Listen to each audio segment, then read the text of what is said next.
Texas may have started this mid-decade redistricting fight, but Republicans throughout the country are now plotting to make the very same moves. In Florida, the state House Speaker said that he's creating a select committee to look at drawing up new districts 7 years ahead of the normal schedule. Vice President Vance also recently met with Republican leadership in Indiana as the White House ramps up pressure on GOP-led states to redraw their maps. And it all comes as the Republican leadership in Texas is using any and all tactics to try to bring the Democrats back to the Lone Star State amid their walkout that is now stretching into its sixth day. That includes arrest warrants and threats of expulsion.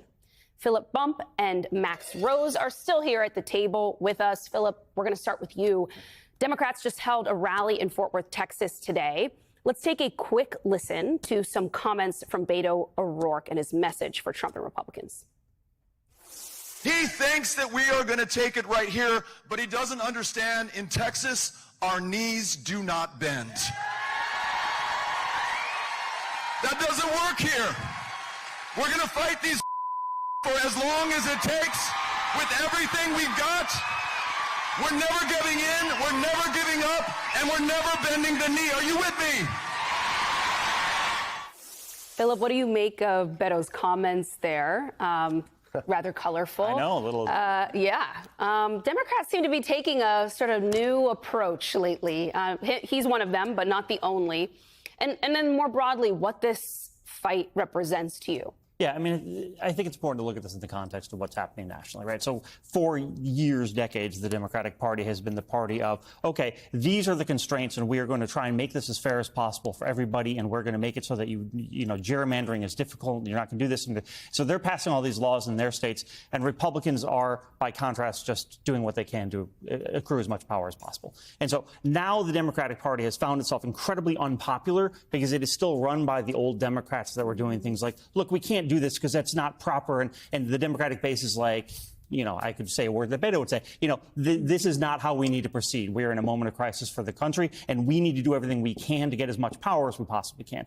And we're starting to see leaders like O'Rourke and others who are saying, yes, I'm with you on that. The question, of course, is, A, can they? Of course, Texas, their hands are pretty much tied, but B, will they, right? And we've heard a lot of Democratic leaders say, yeah, we're going to do this fight. And then it's like, Hakeem Jeffries in some corny, Instagram reel, right? Like, there's not actually fight behind the words, but we may be on the brink of seeing that. I'm going to push back on you because even though they could give up, but they could keep fighting this thing till the midterms, sure. Right? They don't have to go back. Breaking a quorum is not breaking the law.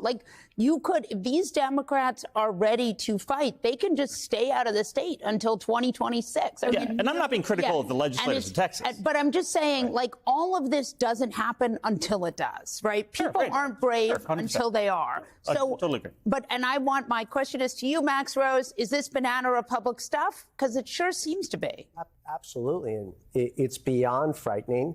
No one, at least on the Democratic side, thought that the Republicans were going to go this far. Perhaps that's the problem with the Democrats, is that they're just constantly surprised at the ways in which this other side just only cares about power. But there's another layer to redistricting that we have to talk about, which is that it requires whichever party's doing it, it also requires the leadership in that party to push their own members to be willing to exist in seats that are slightly more competitive.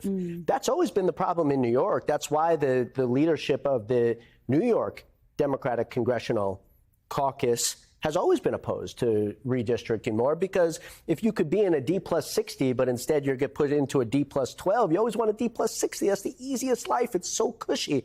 This is why it might backfire on them in Texas, because you're going to create a bunch of R+5s, R+6s, R+7s that in a wave year, they could lose those seats. But certainly they got to be active and focus on a general election. But on the flip side, it also is going to help extremist candidates in the primary, because that's what it's going to be. They're going to be incentivized to be the most hardcore in these newly rejiggered districts where they're redistricting. But it actually might not be the case. And then it's only going to be, the ripple effect on that. And then when actually go to Congress and you have a bunch of legislators who don't want to actually legislate, they want to have fights on social media, and they're not going to be, the moderates get a lot of work done in Congress. But I think that if they take Florida, for instance, where they're also thinking about doing this, where they want to kick out Jared Moskowitz and a few others, it's not like they can't create new Republicans. Right. So they're going to have to make seats that are a little more competitive, right? I mean, they're not going to be R+30s, R+40s. I don't think this is going to be a backdoor panacea to moderation and bipartisan compromise. But it's certainly, they can't create more R+40s. That math just doesn't exist. I don't know. It just seems like this whole plan. But what would happen theoretically? I mean, I think that you're right. And I actually talked to someone who was leading a Democratic redistricting thing, and they said that probably Democrats would lose those seats. But what would happen there is those seats would be more competitive. So if you run a Marjorie Taylor Greene, you can run her in an R+40, but you can't necessarily run her in an R+10.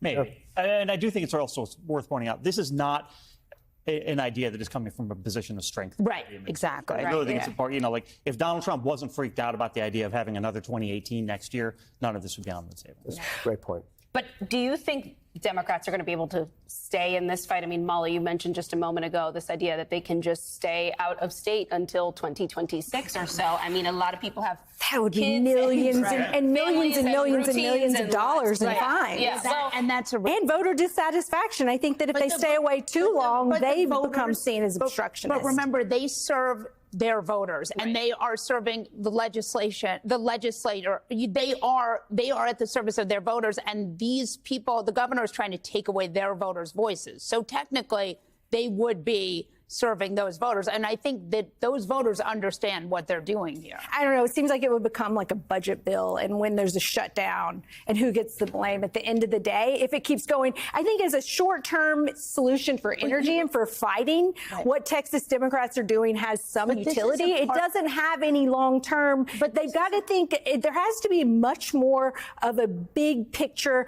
Hey, what can we do to be on the offensive versus always responding to Republicans and being on the defense? But the Texas state legislature, right? And the Texas state legislature is part-time. They're going to lose the seat. So no, it's and they're paying a ton of fines. It's a pain in their ass too. But it's part-time. What were they supposed to do? Show up? I know. I'm saying, wow on the floor. No, I'm saying it's good. I'm saying it's good to fight. I'm just saying it has limited utility as a tool. The longer it goes on. Originally, I wanted Philip's thoughts on this. Let's go. Started fighting with each other. Yeah. I'm going to give it back to you. Yeah, I mean, again, I think the party is in a position, I wrote a thing last week, that the Democratic Party is in a position now where it is so disliked that it is so easy for Democratic legislators to come out and be not party Democrats, right? Yeah. And so we're seeing this sort of thing, even in Texas, like the people who come out are like, to hell with the party. Here's what we're doing. We're fighting. We're bringing it to them. That's the strategy that's going to get you power within the Democratic Party right now. And so even this conversation, in fact, these Texas legislators are getting attention. And that's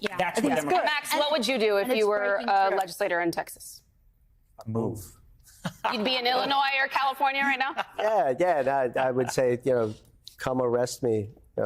Do whatever, come at me. Do you think we're going to end up seeing that unfold? Yes. It'd be the best thing that would happen for their cause if they could. That would be awesome for Democrats if they legal standing. had to. I mean, they're going to try, but they have no legal. FBI. It's like. Right, but again, we shouldn't be nihilist. Sure. Well, I'm not being nihilist that, that this would go on forever. But do you think the FBI is going to try this? They've already said they're going to definitely try. So it's like, But they have no legal background, so it'll be interesting to see if it keeps going.